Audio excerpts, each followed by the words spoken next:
ఇంతకుముందు వీడియోలో దమ్ వేసే ఇక్కడ వరకు చూసాం కదా ఫ్రెండ్స్. ఈ స్టేజ్లోనే సాల్ట్, ఒక చెక్క నిమ్మరసం కూడా పిండుకోవాలి ఫ్రెండ్స్.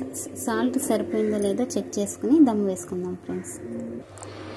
దమ్ వేసుకోవడానికి అలా మూత పెట్టి పైన ఏదైనా వాటర్తో బరువైన వస్తువు పెడితే పాత్ర ఏదైనా గాలి బయటకు పోకుండా ఉంటుంది. లేదంటే చుట్టూరు కొంతమంది మైదా కానీ గోధుమ పిండి కానీ పేస్ట్ చేస్తారు.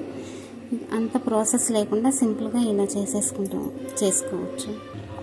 మధ్యలో ఒకసారి పైన ఉన్నది బరువు ఆవిరి పోకుండా పెట్టుకున్నాం కదా ఫ్రెండ్స్, అది ఒకసారి తీసేసిన తర్వాత మిగిలిన ఫ్రైడ్ ఆనియన్స్ పైన పెట్టుకోవాలి.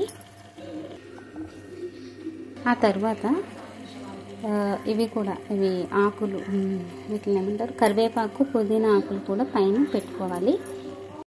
పైన ఒకసారి అన్నీ చల్లుకోండి ఫ్రెండ్స్. ఆ తర్వాత పైన ఒకసారి నెయ్యి కూడా చల్లుకోండి. కొద్దిగా నెయ్యి వేసుకుంటే టేస్ట్ ఉంటుంది లాస్ట్లో.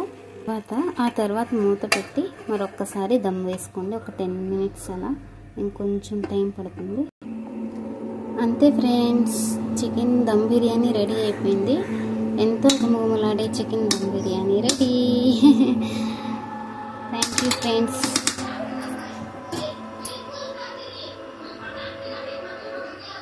Thank you friends. I hope ఈ వీడియో మీకు నచ్చింది అనుకుంటున్నాను ఫ్రెండ్స్. నచ్చితే please like, share and subscribe.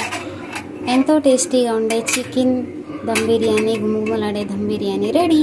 Thank you. Bye.